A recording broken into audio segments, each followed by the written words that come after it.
I was physically, verbally, racially, emotionally, and sexually abused for 6 years of my life. So that's basically from the ages of, I just turned 11 till 16, getting ready for 17. It was tough. I don't know how I got through it.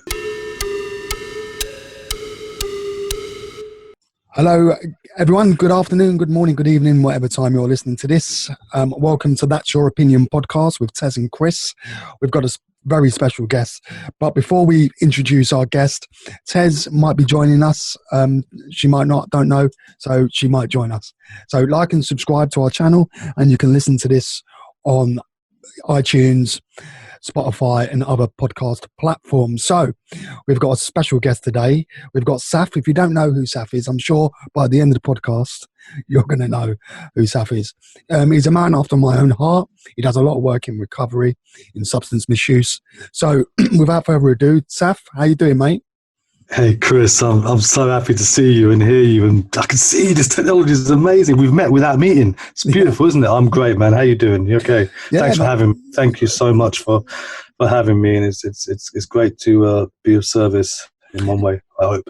Yeah, it's a pleasure, mate, and thanks for coming on. And we've had guests on each week, and I thought of you. I thought, yeah, Saf, he's a good guy. He's got a sort of similar vision. And, you know, he does I always champion, champions in recovery who's got a vision and does, positive stuff and raise awareness about addiction. So just tell us a bit about yourself, mate, and, and then we'll just listen and take it on board. So, great. I mean, do you want me to start at the beginning, really? I don't know. I think, but, it's up to you, mate. There's no... Because my beginning was when I came into recovery. Yeah. Do you know what I mean? When I came into recovery, my whole life changed, and it changed for the better. There's no two ways about it. I keep on asking myself, Chris, if I didn't do what I did or go through what I went through, would I be the person I am today? And the answer would probably be no. But it's a shame that I had to go through what I had to be what I am today. But hey, that's how it happened. And I ask myself that question all the time, the destruction, the hurt, the chaos that I caused throughout 33 years of addiction, which is how long I was an addict for. Would I have been the person I am today? And the answer would be no. But it's a shame that I had to do all that and hurt a lot of people and, come to near-death experiences myself to get to where I am today. But anyway, that's how it is. And that's why I guess subconsciously I'm determined to, all the pain I've caused to others and to myself, not to let it go to waste. And I'm determined to help people who may be causing similar pain to themselves and others, or may do in the future, to try and help them and get them through this, or get them out of this lifestyle like I was fortunate and blessed to get out of. So the answer to, that's the beginning of my life when I came into recovery, but now I'm going to go back to the beginning of the chaos, if you like. And it's crazy because a lot of things that I'll probably say today is all upon reflection, because when I was in that prison, I say prison, the prison of my mind, when I was in that prison of my mind and I couldn't get out, I didn't know what I'm going to say today.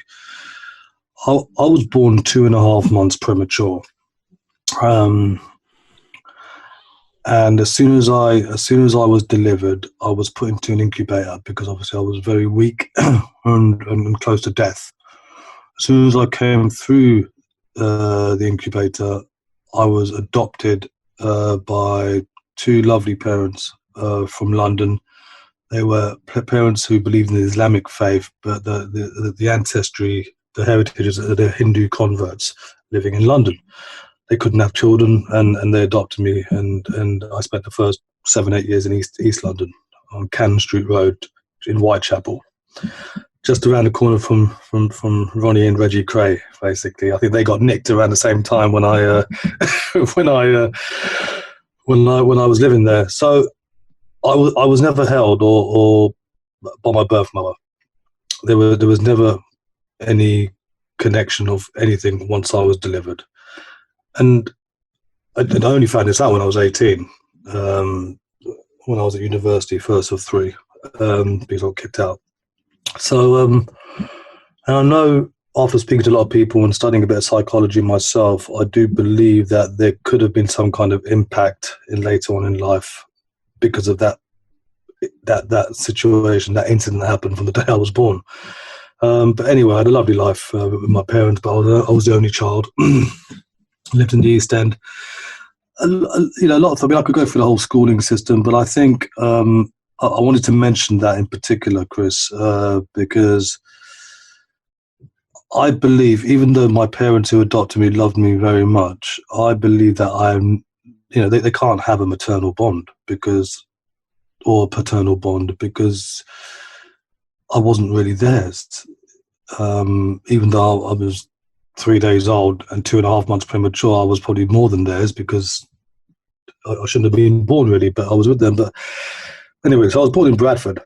I'm a Yorkshire lad. You can't tell by the accent, Chris. I was born in Bradford, but brought up in East End, then North East, and then lived in North London, but went to boarding school in Surrey, which was probably the worst 6 years of my life at boarding school. But at the time, I thought they were the best 6 years of my life. It's crazy at that age. I don't know whether you're coming or going, but again, later on in life, the abuse that one endured for 6 years was unacceptable, really, and played a big part of me turning to alcohol initially. So do you want me to carry on, Chris? I'll just carry on my story, or yeah? Carry on, mate. Just crack on, mate. Yeah, fantastic. Because there is a book coming out called Out of the Madness, which is with the editors as we speak. So a lot of my story will be in the book, but the book isn't really just about my story. It's about trying to give a message of hope, and is what I try and do on a daily basis ever since I've come into recovery. So I mean, I think we might just go straight on to me going to boarding school at the age of 11. Obviously, there were a lot of things up until then, being the only child and feeling neglected, not having a brother or sister, and asking my parents why. But there's a lot of things going on, and a lot of isolation, being alone. But it was something I got used to. So going to boarding school was a massive shock. Leaving my parents for the first time, who were the only two people I really knew, and then coming into a school which was predominantly a white boarding school. My background, I don't know. The story I've heard is my birth mother was from Pakistan, Punjab culture, and birth father I don't know anything about. What I do know is that my birth grandparents forced my birth mother to give me up because they didn't agree with my birth father. That's all I know. So taking that into consideration, either she was too young or he was from a different faith or different religion or different race, I don't know. But she's from what I believe is Pakistani Punjabi race. So I don't really know my full background. I do have Asian. I look Asian, for Indian Asian, Pakistani Asian, or whatever. But that's all I know. I don't know exactly where my roots are from. But either way, I'm in a predominantly white boarding school, and it was a massive, massive shock for me. I was there for 6 years, and without going too deeply into what I experienced, because that would all definitely be in the book, and I don't think we've got enough time to go through every episode, but I was physically, verbally, racially, emotionally, and sexually abused for 6 years of my life. So that's basically from the ages of, I just turned 11 till 16, getting ready for 17. It was tough. I don't know how I got through it. Well, I do know. My saviour was vodka.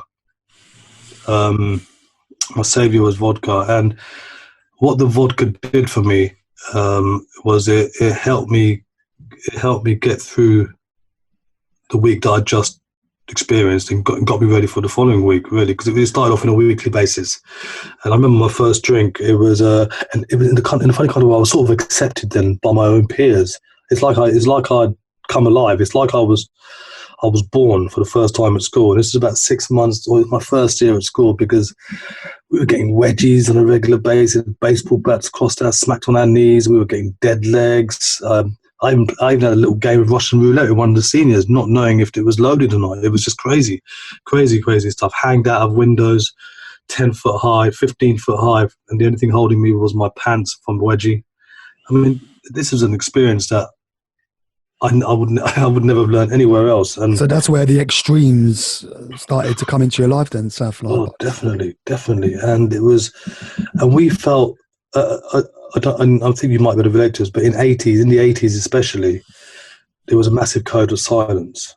Right? You don't say nothing. You keep your mouth shut. Mm-hmm. Otherwise it'll get worse. Or you can't snitch. You can't grass.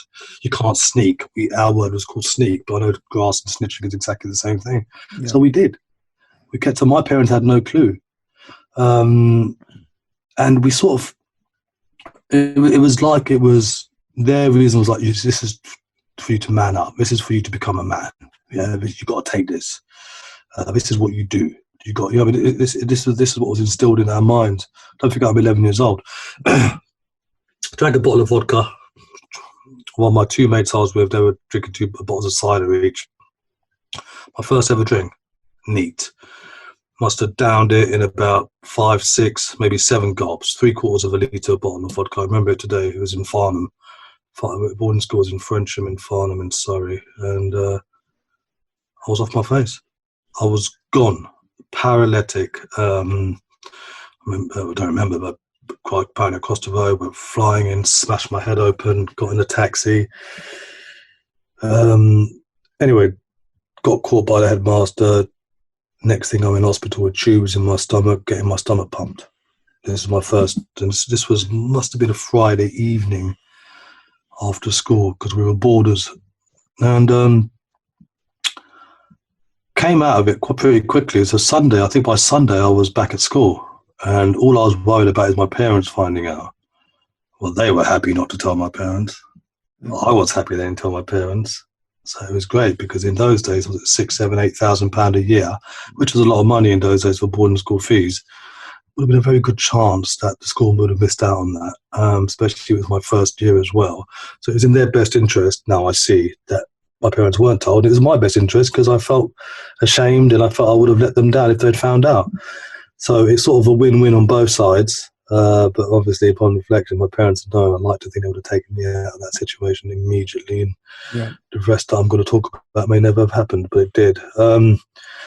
Stomach pumped, blah, blah, blah. But it was like I was the main guy at school all of a sudden. I was the guy who puked on the headmaster, the guy who had the stomach pump, the guy who happened to be started. This is when I started becoming a joker.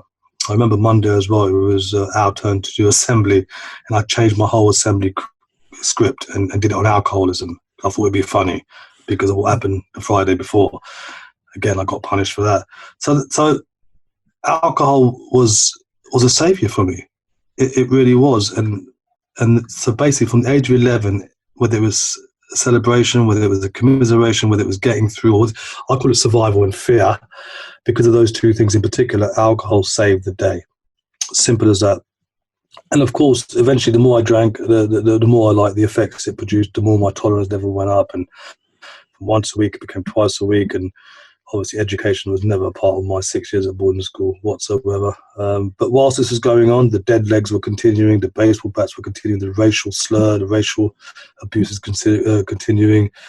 The emotional abuse, the humiliation, the stripping, the putting the snakes on your body, and the insults. It's just pure humiliation. The different kinds of sexual acts that were happening, which I probably won't go through, but it's all in the book. And then when we joined the CCF, the Cadet Force Army, and we went on a trip to Germany, and that was probably one particular night was probably the worst night ever. I was sexually assaulted at a pretty heavy level. It was me and 6 other boys, and because it was part of a school trip, even though it was with the Queen-owned Hussars tank regiment in Germany, based in Strasbourg on the borders of France and Germany. It was the last night. We were all drinking heavily because it was the boarding school was very much a drinking culture. We were a rugby school as well, same school that Johnny Wilkinson went to, arguably the best number 10 England's ever had. But he joined when I just left, or in my final year. So, and obviously rugby's, after a match, everyone drinks. It was a very big drinking culture, and obviously I liked my drink because it got me through my years. So the last day in this particular army trip with the Queen Anne Hussars tank regiment, I mean, whilst I was there, I got beaten on a regular basis by the squaddies all the time. I remember burying the chieftain, the APC ambulance tank, because I went up fast and went down fast on the hill, and it just buried the barrel, and apparently it cost him the army millions of pounds, and I got punished for it. I got beaten for it, like full-grown squaddies, and all the rest of my friends, my so-called friends, and in the middle of a circle, and just getting beaten one by one because of what I did. I mean, by now I'm 15, but still, it was crazy. So it was the last night we all drank, and obviously that was like a big thing for me, drinking. Yes, lovely, great. And then at that night, 6 of us got assaulted sexually quite badly, really. One more, someone got worse than we did, if you like, and it was quite scary to see because it was in front of me. That was more or less forgotten about until we came back to school and the headmaster had found out something had happened. I remember us 6 boys in the office, and he said, his words were, "I guess you don't want your parents to know about all this, do you?" So we said no. We said no. And because we felt humiliated, we felt ashamed, we felt that it's the last thing you want your mum and dad to know about, and we all felt the same. Now, obviously, I reflect back, of course they wanted us not to tell anyone, because that school would have been closed down. You was in a trap. You was trapped, wasn't you, basically? It was. So I mean, these are just a couple of examples that I'm giving. I mean, some of the stuff that went on. It was. I mean, years later, a couple of years ago, I worked as a drug and alcohol practitioner at HMP Swaleside, which is a lifers prison, Category B. Working there, I said to myself, boarding school's worse than this. This is a doddle. Now, for me to say as an adult, that shows that, I'd rather been in prison than being at boarding school. Can I ask, has anybody been held accountable? No. We opened up we had a Facebook page, the school Facebook page, and people started coming out. The 6 boys in particular, and myself included, started talking about it. And then we opened up our own WhatsApp page, and someone from America, who's now in America, he contacted Guildford Police. So I still got the letter. So Guildford Police were doing an investigation, and after a while, a letter came and they said, and this is what I find hard to believe, this is out of our jurisdiction. It's happened in Germany. German police would have to deal with it. So my question to them was, wait a minute, it's a British boarding school on tour with the British Army, the Queen's Own Hussars tank regiment. Yes, the camp was in Germany. Surely the British police have a British schooling system, British Army, and they said no. And obviously, something that's important, that one of the abusers is in the police force. Jesus Christ. Yeah. So I know. I mean, in recovery, I've done a lot of thinking, and a big part of my recovery was going through the 12 steps, and forgiveness and praying for the perpetrators is something that I've done, which got me through it. But I still sometimes think that something should happen. Then I think I should let go, and so it's like a yo-yo in my mind. What to do about what happened, and we call it the Germany trip. That's what we my Facebook's called the Germany trip, and we think about it. And one person who went through a landmark. Have you heard about the landmark? No.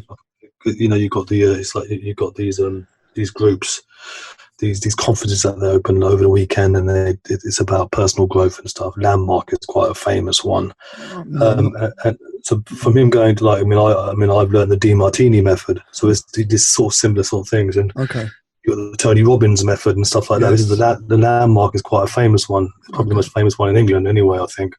And he went through this, and he's come out of that, and he's the one actually who got it the worst in terms of the abuse in this particular Germany trip, and he will not take it further. He believes that this Landmark experience has helped him get through. He's forgiven everyone, blah, blah, blah. The more I get involved with the DeMartini method, and obviously the 12 steps being a big part of my life that I practice on a daily basis, not necessarily go to the fellowships, but I practice the 12 steps on a daily basis, I feel I'm going towards that way as well. But not to say that I don't think about it sometimes. Of course. Whether to take it further or not, especially when you hear, the Jimmy Saviles and the football players and Ralph Harris's and recently the Harvey Weinsteins and, these top people years later getting convicted or whatever. It makes you think. Great news, I guess, but I don't know. Would it change what's happened? Would it stop them doing it to anyone else? That's the thing. Is it too late for that now? All these things go in your mind, but either way, the only way I do. So this is my teenage years, crucial years of daily abuse, and obviously sexual abuse on a daily basis, not daily, but on a regular basis at school. But obviously this particular sexual act in Germany, probably 1986, 7, was probably the worst single event that I've had to go through in that way. And before I know it, I'm 16, 17, and I've left school, and I've come back to London, and it's everything's a shock. But my point is that those years groomed me in such a way that the only way that I knew what to do to deal with things, positive or negative, was drinking alcohol. And it was a savior, Chris. It was my best friend. It made me, at the time, I thought the person I was, it made me confident, it got me through things, and without alcohol, I don't think I would have survived. But in the end, it went the other way around. Too much of alcohol went into drugs and the toxic lifestyle that I was leading. But it all started from there, and I truly, truly believe that. So the question I ask is that would I have gone through everything I went through for the next 25 years of abuse to myself and others if I didn't go through those 6 years that I went through? I don't know the answer to that. I'd say no. I'd say no. So then adult life, obviously at the age of 18, I found out I was adopted. Massive shock. Biggest thing was that it was like my whole life was a lie. My whole life was a lie, and everyone who I knew, family-wise, knew about this globally.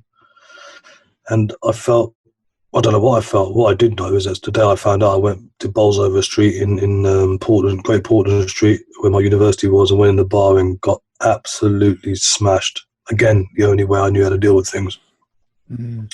Told some complete stranger about my life story. Well, about the story that I'm adopted, actually. That's what I said, we spoke about. And then, obviously prior to all that, I dabbled in a bit of weed, but it was alcohol that was my mate. Weed sort of mellowed me out too much. I just wanted to drink and get that buzz. So we're talking 1990, 1991. I always wanted to be an actor. That's one thing that boarding school did for me, is bring out my acting talent. I won a couple of awards. I guess, but I think the alcohol played a big part of that, because it made me be an actor on a daily basis. So then they thought, so why don't we choose you to be in this play? And I did, and I won the award for it. And it was, I remember Ernie's Incredible Hallucinations. That was the name of the play. I was Ernie. I forget who wrote that, Alan Ayckbourn or someone. Maybe I got that wrong. But anyway, so did a couple of little roles. So I thought, let me take this further. So I trained at the Lee Strasberg Actors Studio in London. Then I got accepted in the one in Hollywood, in LA. And then I went to LA and I did everything but act. Became a crackhead. As you do. As you do. I became a crackhead. I was smoking Sherm. Do you know what Sherm is? I've heard of it. Yeah, it's angel dust, but it's not. It's PCP. It's the other form. Yeah, it's never again. So I was smoking Sherm. I mean, by my standards, it was a lot. But I was on 5 to 8 bones a day of crack. smoking as primos, which is with marijuana and the pipe, and hanging around with the wrong people. And someone's brother was a Crip gangster in South Central, and it was a lifestyle that I loved. Funny enough, chaos. But I did everything but act. So and that lasted a year and a half. Wow. That lasted a year and a half. I mean, I was mashed. I mean, I had bike accidents. I was in the Cedar Sinai Hospital. Thank God I was medically insured. It was. My face changed. I mean, I had blisters. It was just crazy. It was the whole. I mean, it was a blur. The whole experience in LA was just a massive blur. I remember the bike accident. It was crazy. It was a crazy bike. I'd come back from. I used to go to the Viper Room, which is Johnny Depp's nightclub, on my own. I was the two people I didn't get on with. One of them actually later had a bit part in the Titanic, and another guy who's actually become quite, not A-class actor, but he's become quite successful. He's been in 24s, and he's now a producer and a director. He's acting with my favourite actor, Al Pacino, which I'm gutted about. I speak to them both now. I speak to them both. I don't want to mention the names just in case, but I speak to them both quite regularly, and it's crazy how life's turned out, and what they started to do, they've actually done it. And what I started, it makes me think: did I want to become an actor because I like their lifestyle? So I went straight into the lifestyle, and as opposed to work hard for it. But that bike accident, mate, we used to go to the Viper Room. I used to go on my own, and I meet Richard, this guy who's from South Central, from the actual bit they call the Hood. It's actually a place called Compton, and he picked me up, and we'll go to this underground Latino club. The experience of this club was just, I've never seen anything like it. It's just scary. It's scary. Anyway, so then we'd leave. He'd go his way in his car, and I'd go on my bike. And I remember there's one particular night, I'm on the bike here. I don't know what happened, but I hit a curb, and I went flying. It was between Hollywood Boulevard and Sunset, and because my house was off Melrose Avenue, so it's all parallel. LA isn't, if you've been there. But so I went flying, and I was unconscious. And I remember waking up, and I saw bits of my bike all over the place. This is like 5 o'clock in the morning in Los Angeles, in Hollywood. And I started crying. I didn't know what to do. I couldn't move. And eventually the drugs kicked in, Chris, because I was on speed, crack, sherm, everything, man. It kicked in, and I got up like a Robocop. I remember it. Got like Robocop, started picking bits of my bike up, yeah. I wasn't too far away from home, so I started moving my bike. LAPD, come around. Are you okay, sir? I go, I'm okay. Oh, you're English? Yeah, I'm English. Oh, no problem. They had to go. Someone probably getting shot around the corner in Englewood or something, I don't know. But so anyway, so I couldn't move my bike anymore, so I parked it up, took the bits with me, and went into my house and lied down, buzzing off my face, lie down and close my eyes.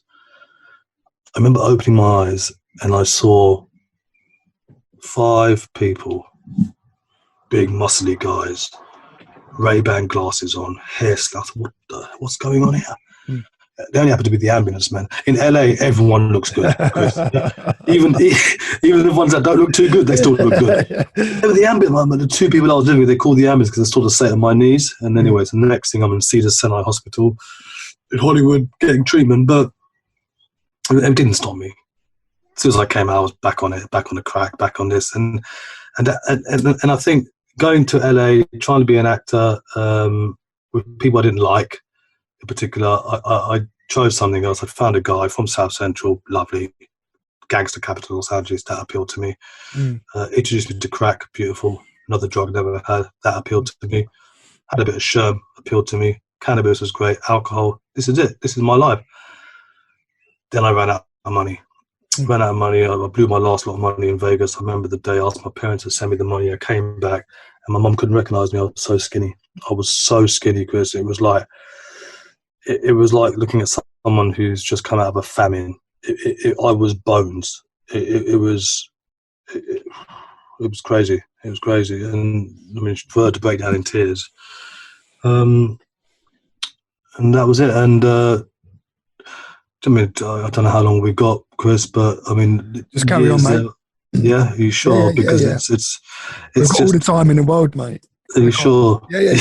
It's I come back and joined the family business because I had no life going on, and eventually I got into a film. Actually, I did a film. finally I got into a film. After all these years of taking drugs, I didn't get into films. Training at the Actors Studio in Hollywood and in London, the best studio in the world, with the likes of the great Al Pacino, De Niro, Brando, James Dean, Paul Newman, Marilyn Monroe, some top actors have trained.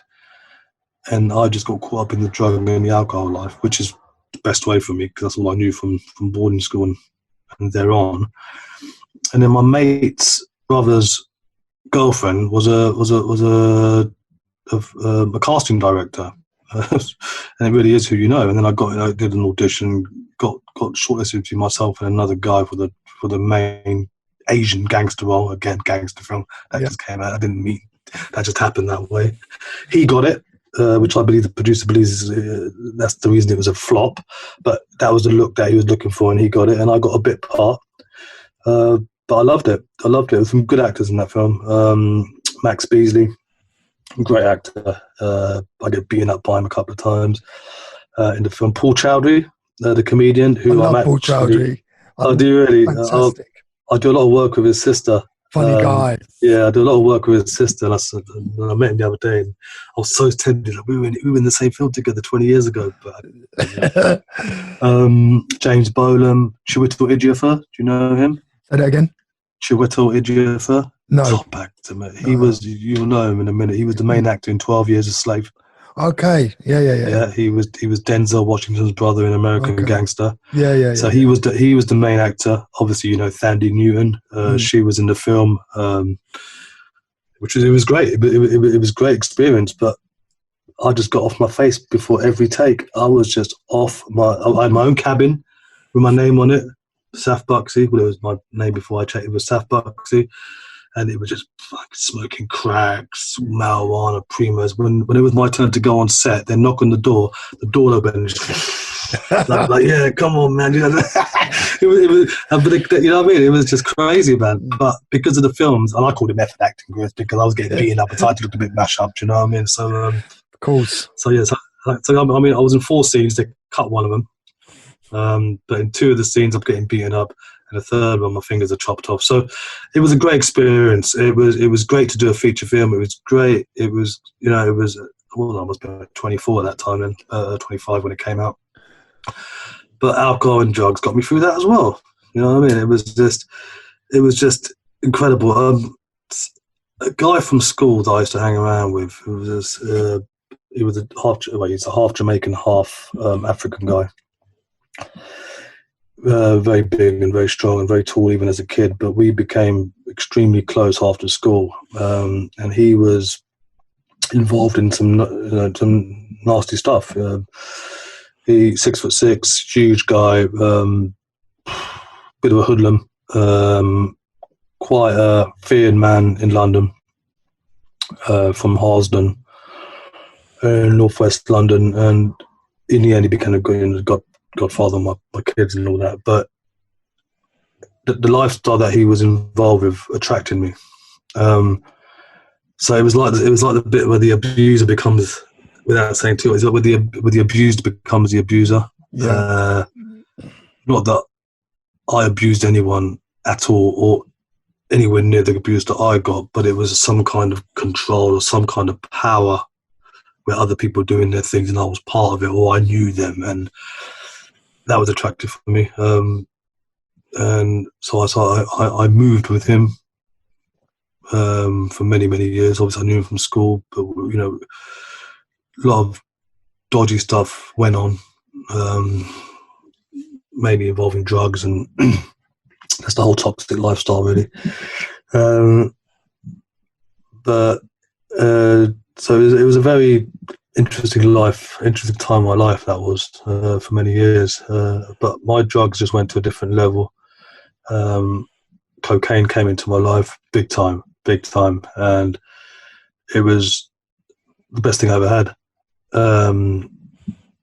By this time I got married and I had 2 little kids, but my mum died, and no excuses, but that's when cocaine came into my life, and it helped me through that, and it helped me. But I liked it. I liked what it did to me. It was wonderful. It was expensive. Cocaine's expensive, so I had to find the money to get it. So being involved with people like this was easy money. It wasn't straight money, but it was easy money. And I'm not prepared to say what I unfortunately had to do or did to get this kind of money, but I got it. Not proud of it at all, but it funded my habit. I juggled a little bit of cocaine, not to make serious money, just to fund my own habit, really. So I did a bit of that. I had my own car wash, which was more of a front, where some stories in that car wash, I'll tell you that. But it was great because, you know, cars come, it was a great front. Customers would come, take their drugs, and everyone's a winner. As I thought. And then my dad died. And that was it. You know what I mean? The two people who adopted me in 1972, and the only ones that I knew up until until I got married and had my own kids, had gone. That was it. It was, and my dad dying affected me in such a way that Thursday that same night, he had a heart attack in the morning, was taken to the hospital. He was all right. I went out clubbing. I left the wife and kids at home. I went out clubbing because I had it already organised. When you got something organised as an addict, you're going to carry on doing it no matter what's happened.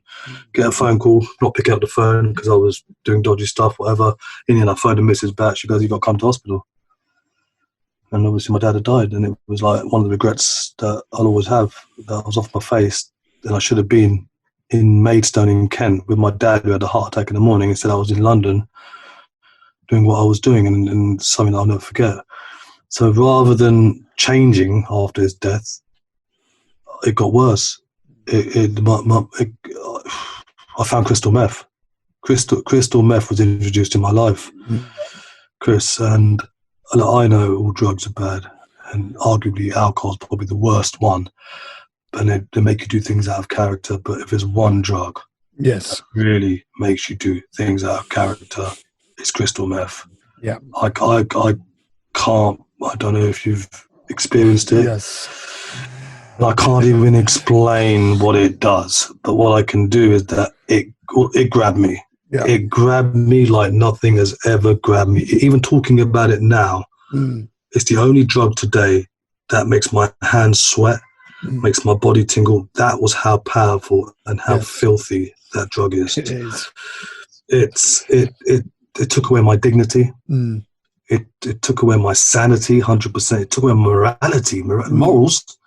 I mean, the things that I did on that drug, I can't even tell you about.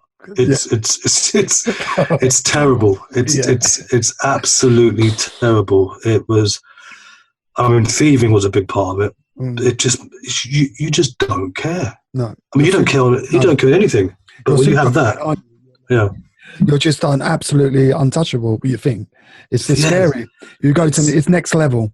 It's really. I mean, I spoke to a heroin in the past. Thankfully, I only tried it once. My mate who's in recovery now, I said, she claims that heroin was the best thing she's ever done, but she's in recovery now. And she said to me, if I'd had heroin the second time, it would have been all over. Yeah. She goes, "Thank God you stopped at that first. You didn't like it." Yeah. That's what she says to me today. Me too. I mean, I can't. I mean, I know heroin's a downer, and this one isn't. But crystal meth, we call it ice, and it got me into so much trouble. Because I was getting it off of a gang called the Snakeheads. They're part of the Triads, so I know now. I didn't even it was, my life was in danger. I did a lot of thieving. Did a lot of crazy stuff that I'm embarrassed to even talk about, let alone think about. And it took me to a different level. It took me to a level that I didn't care about myself, let alone anyone else. Didn't care at all. I mean, I'm surprised I'm alive. I remember I OD'd on it. Not just that, but I was in a cocktail of drugs. I remember it was clearly. I was driving, and I always drive lovely cars. That was all part of my front. That was my imaginary gangster syndrome. You know about the IGS. Yeah, I was doing the IGS, and I'm driving out. I mean, my own personal cars were Mercedes and MLs, but I was hiring Bentleys for the weekend, like they were mine. So I remember I was driving my ML, and I went to the petrol station, and I was so off my face. I was like, if you'd see me, you'd think I'd just come out of the shower. I was dripping with wet, And I remember I just collapsed, and I went out. I was out of the car. Next thing I wake up on the forecourt, I got people around me, and they say, "Oh, don't worry, the ambulance are coming." I said, "What?" I got into the car. I didn't even think, I had no fuel in the car. I got in the car, and they go, "You can't go." So I just drove off. Went to the crystal meth dealer and did more. Come on, man, that's insanity. Yep. That's insanity. It was like, I mean, obviously we've just touched the tip of the iceberg here, Chris. But my word, my life was terrible.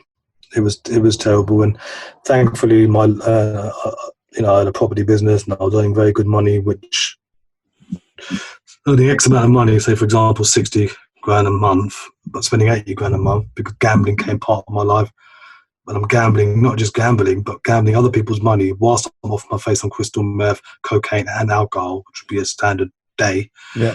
I was just going downhill. I was just digging that hole deeper and deeper and deeper. I was in debt. My physical health was going. My mental health was going. My marriage was going. My family relationships, everything was going downhill, and I couldn't see it because ice kept me going. Just like alcohol kept me going when I was getting traumatized on a daily basis, just like cocaine and crack kept me going in LA when I was getting no acting work. Crystal meth was keeping me going when nothing was going. It just kept me going. But at such a negative level, because I didn't realize that these things that I thought were keeping me going were the ones that were not. They were getting me down. They were digging that hole for me. I didn't realize it got to a stage where things were just, I mean, the individual stories will be in the book, but it's when I write these things or think about things, I just think, wow. And I guess that's what motivates me to do what I'm doing today. Yeah, I was going to say, let's touch on the stuff you're doing in recovery. And yeah, well, I'll tell you how recovery came. Actually, I was working as asset manager at that time, and we went to Berlin. We went to Berlin to look at some properties, assets, to offer to our clients. So I went with my boss, stayed at a lovely hotel in Berlin. Have you ever been to Berlin? No. If you're going to have one night of madness, I think I probably did it or close to it. I went to Berlin, usual story, got off my face, blah, blah, blah, got arrested, saying another police cell. Sitting in a police cell, thinking, wow, Germany have got it right. It's the nicest cell I've ever been in. I should be thinking, wait a minute, I've just transferred 10 grand of my wife's money to my account the night before. Again, she's probably gone crazy, and she did. Anyway, police dropped me back. We had to get the flight back. My boss has seen it, inevitably sat me on the journey back. Probably the best thing that happened to me. Come back. A lot of things happened a week before that with the wife, and police were involved again in the UK. But my daughter, who hated me or didn't like me very much at that time, had found a rehab place. So the Monday after, I went into rehab. And even then, Chris, I just did it to tick the boxes. I thought, I'll keep them sweet. Go to rehab. Ain't going to work. But in rehab, I was introduced to the Minnesota program. As you know, it's the 12 steps. And that changed my life. It changed my life. The God thing for people was a big thing, but for me, because I was brought up in a religious way and forced to believe in God, this way I wasn't forced. This way, what I was forced to do or made to do, not forced, made to do over my years, I didn't do it, but I knew a lot about it.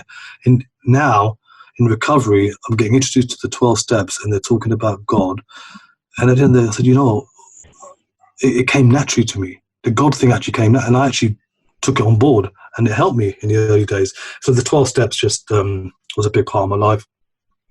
But the biggest part was out of all the 12 steps. I mean, the defects of character, as you know, I think still 6, whatever. They were all good steps. But I think the thing that's kept me sober, the thing that's kept me alive, is being of service to others. There's no two ways, and I would do absolutely anything I can physically and mentally do if it's of service to others. And I try and maintain it. And I ain't saying this out of ego. I'm saying this because I genuinely want to help people. I genuinely want to help people overcome whatever it is. It's not just addiction, it was whatever it is, homelessness, mental health, men's mental health. And hence I'm now a COO, a Chief Operating Officer of a men's mental health charity called HIS. HI is. It's a wonderful project, and please look out for it because we're soon to be registered. I'm also a trustee of a Aspire to Be recovery community you may have heard of. It's a peer support-led recovery group. We go into rehabs, we go to CGL, people come to us. We have we have groups every other day. At the moment, it's online groups that we're doing because of the lockdown. I work for CGL as a drug and alcohol practitioner. I'm doing a master's now in addiction psychology and counselling. I'm writing a book to give a message of hope. I've got my own radio show, Chris, as you know. It's called Saf Surgery. Every Sunday night, show's on tonight where we've got a lovely lady who suffered addiction, sexual abuse, crazy, divorce, suicide. We've got her on tonight. And again, the show is about addiction, trauma, and mental health. And it's to give people hope that, there is a way out. And I've got my own show starting on Thursday with the Speak Up and Empower group, a Canadian platform. Again, we talk about issues like, we're talking about today, and like I do my radio show.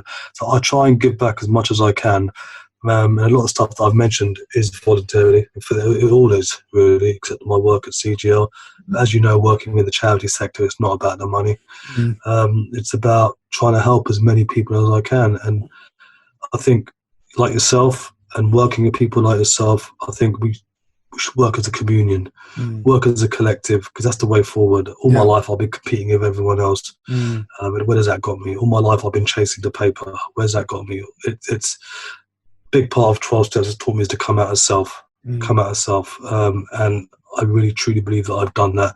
Come on, Chris, it's times where we're a bit narcissistic ourselves and have a bit of ego, but as long as we don't make it as our main coordinate, we're all right. Do you know what I mean? As long as it's just a little bit there, do you know what I mean? Because you're looking smooth yourself now, Chris. You're looking great. You're looking great. So life is wonderful now, and I really intend on doing this for the rest of my life. There's no two ways about it. I mean, some people are coming up to me, offering me business opportunities and this opportunity. I'm not interested, Chris. Yeah, I'm not interested in making £1 million. And there's no such thing as easy money. I've tried it. It doesn't work. No.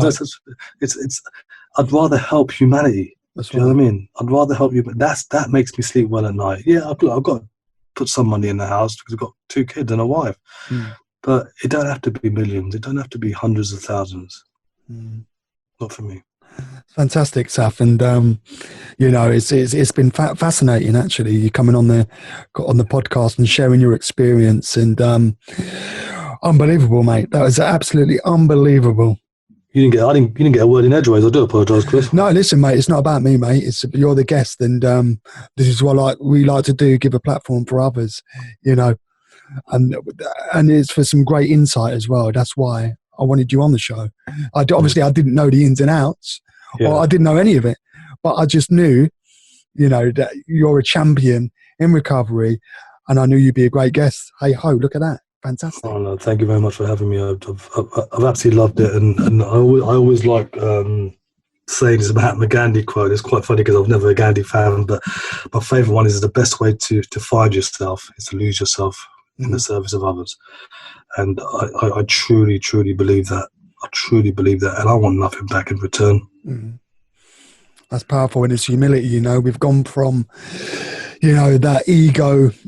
that ego force field to, shredding that, and we have to find some humility. I've had I can relate to you everything you've gone through, mate, and then because I know the insidious insanity we can go through in our actions and behaviours and thought processes. But that was absolutely a wonderful insight. And so you've got Saf Surgery. It's at Maidstone Radio. Saf Surgery, Maidstone Radio. What time and what day is that, mate? It's Saf Surgery every Sunday night, 7 p.m. till 10 p.m. Obviously, we're doing things remotely at the moment because we're not allowed in the studio. We have a guest who either has a story to tell, or we have a service provider. We have mental health institutions. We have empowering coaches. We have all different types of people coming on. It's fantastic. It's fantastic. I've seen a good few. And Yeah. listen, if you want to jump on that Saf surgery, absolutely fantastic. You want some insight or you want to be empowered, believe me, just just check it out. It's fantastic. Yeah, man. wearemason.com, or you can even go to www.safs-surgery.com and go to listen to the link.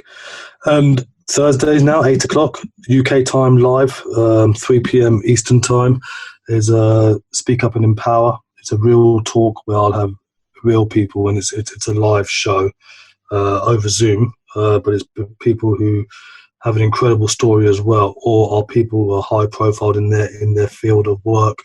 So it'd be either mental health or addiction. That'll be every Thursday night, and that'll be on loads of platforms. So if you want to go on Saf Surgery Facebook page, everything will be advertised there.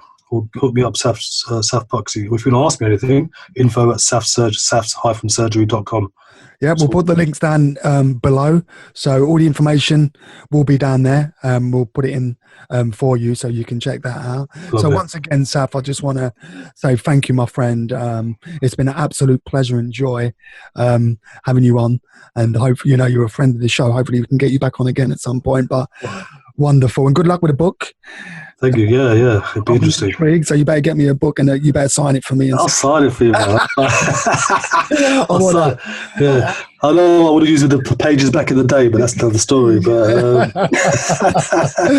Chris, I love you to come on my show as well. It'll be a pleasure, mate. We can speak about that. Just stay on for a minute while we end the show, but just stay there. So thank you, guys. That's Your Opinion podcast. Please like and subscribe. We'll be back next week with more content. So until then, peace out.